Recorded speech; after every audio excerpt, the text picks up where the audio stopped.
Hello everyone, welcome back to my channel. इस video में बात करेंगे एम्स नर्सिंग और पैरामेडिकल के एग्जाम पैटर्न के बारे में। किस तरह से क्वेश्चन पूछे जाते हैं और कौन कौन से मोस्ट इंपॉर्टेंट चैप्टर है और एमसीक्यू कहाँ से सॉल्व करें। ये सब काफ़ी लोगों का डाउट था, तो मैं इस पर सेपरेट वीडियो बना रही हूँ ताकि इस वीडियो के लास्ट तक आपको समझ में आ जाए कि कौन सा इंपॉर्टेंट चैप्टर है, क्या सब कुछ आपको पढ़ना चाहिए। सबसे पहले शुरू करते हैं मोस्ट इंपॉर्टेंट चैप्टर। तो मैं इस पर बता दूं कि इसमें सेक्शन वाइज मैं एनालिसिस करूंगी, जैसे फिजिक्स का अलग, केमिस्ट्री का अलग, बायो का अलग। तो सबसे पहले स्टार्ट करती हूँ मैं बायो का मोस्ट इंपॉर्टेंट चैप्टर। तो बायो में मैं बता दूं कि मोस्ट इंपॉर्टेंट चैप्टर क्या होता है। तो आपको पता ही होगा, जैसे मैं पिछले वीडियो में एग्जाम पैटर्न के बारे में बताई कि 30 क्वेश्चन बायो से रहते हैं। तो ओवरऑल कितने क्वेश्चन हो गए? 30 फिजिक्स, 30 केमिस्ट्री, 30 बायो, तो 90 क्वेश्चन है। 10 जीके का रहता है, जिन्हें नहीं पता है मैं बता दूं, टोटल 100 क्वेश्चन आते हैं। तो 30 क्वेश्चन से बायो से रहेंगे। और आपको पता है कि टोटल कितने चैप्टर है 11 12 मिलाकर 38 चैप्टर है टोटल। तो 30 क्वेश्चन बनने का संभावना है।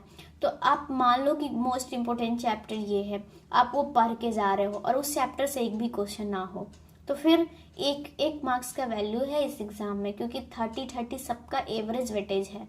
इस वजह से इसीलिए मैं अच्छे से इस पे आपको वीडियो बना के समझा रही हूँ ताकि समझ में आ जाए।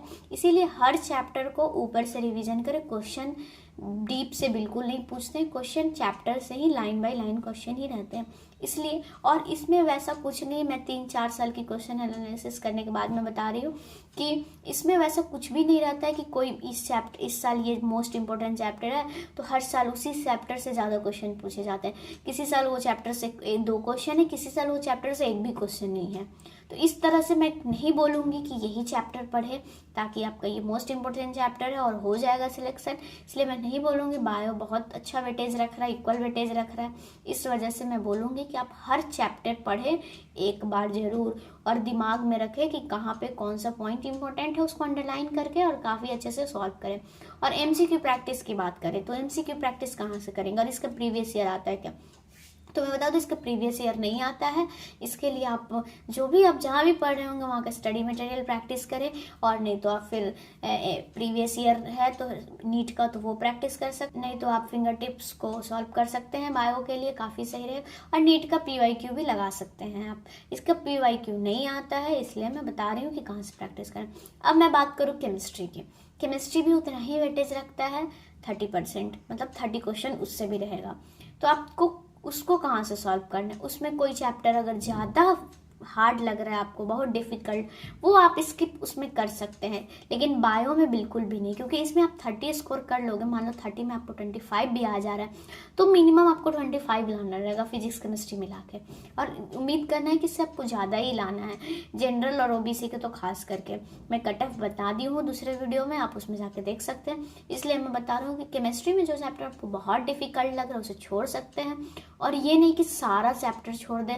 11th भी जो चैप्टर ईजी है वो कर ले। मान सकते हैं कि 11th में बहुत बच्चे नहीं पढ़ते हैं, उनका 11th वीक रहता है, तो भी उसमें जो आसान चैप्टर है वो आप कवर कर सकते हैं।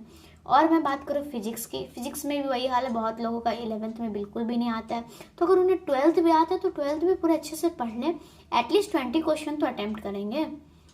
और 11th में जो इम्पोर्टेंट चैप्टर है, इम्पोर्टेंट चैप्टर तो मैं कुछ भी नहीं बोलूँगी, मतलब जो इजी चैप्टर है, जो आप कर सकते हो, प्रैक्टिस कर सकते हो, उस पर एकदम सिंपल क्वेश्चन भी, एटलीस्ट फार्मूला बेस्ड क्वेश्चन ही आप प्रैक्टिस जरूर कर ले, और इससे आपको एग्जाम में क्वेश्चन छूटने की संभावना कम रहेगी। इस तरह से आप क्वेश्चन का प्रैक्टिस कर सकते हैं। और फिजिक्स केमिस्ट्री की क्वेश्चन प्रैक्टिस कहाँ से करेंगे, उसका भी आप फिंगर टिप्स लगा सकते हो, नहीं तो आप जहाँ से भी पढ़ रहे हो, जहाँ का भी स्टडी मटेरियल है, आप वहाँ से उस क्वेश्चन को प्रैक्टिस कर सकते हो। नीट का PYQ भी कर सकते हो। इसका PYQ अवेलेबल नहीं है, जिस वजह से मैं बता रही हूँ। और हाँ, ये भी कोई बोले कि मोस्ट इंपॉर्टेंट चैप्टर यही है, तो ऐसा कुछ भी ना माने, क्योंकि मोस्ट इंपॉर्टेंट चैप्टर इसमें कुछ भी नहीं है। कोई भी चैप्टर से कभी भी कोई भी ईयर क्वेश्चन पूछा जा सकता है, इसलिए थोरोली रिवीजन करें। बायो में खास करके, केमिस्ट्री में और फिजिक्स में आप जो चैप्टर बहुत हार्ड लग रहा है वो चैप्टर को स्किप कर सकते हैं आप। इस तरह से आप अपना इस एग्ज़ाम का तैयारी कर सकते हैं। और सिलेबस की मैं बात करूँ तो सिलेबस वही है, 11th और 12th फिजिक्स केमिस्ट्री बायो। जो नीट का सिलेबस है वो भी इसी का सिलेबस रहता है। बहुत लोग पूछ रहे थे नीट के थ्रू सिलेक्शन होता है, तो जी नहीं, इसका अलग से इंट्रेंस होता है, इसलिए मैं वीडियो बना रही हूँ। एम्स BSc नर्सिंग इंट्रेंस और पैरामेडिकल एग्जाम का अलग इंट्रेंस होता है। और मैथ की बात करूँ तो मैथ के बारे में बिल्कुल भी मुझे आइडिया नहीं है। जो लोग PCM से हैं वो आप जिस तरह से IIT मेन और एडवांस की तैयारी कर रहे हैं उस तरह से इसका भी क्वेश्चन प्रैक्टिस करते रहो। उस तरह से आप इस एग्ज़ाम का अच्छे से तैयारी कर सकते हैं, MCQ प्रैक्टिस कर सकते हैं। और होप कि आपके पास अभी बहुत टाइम है, जून के अप्रॉक्स में एग्ज़ाम होगा।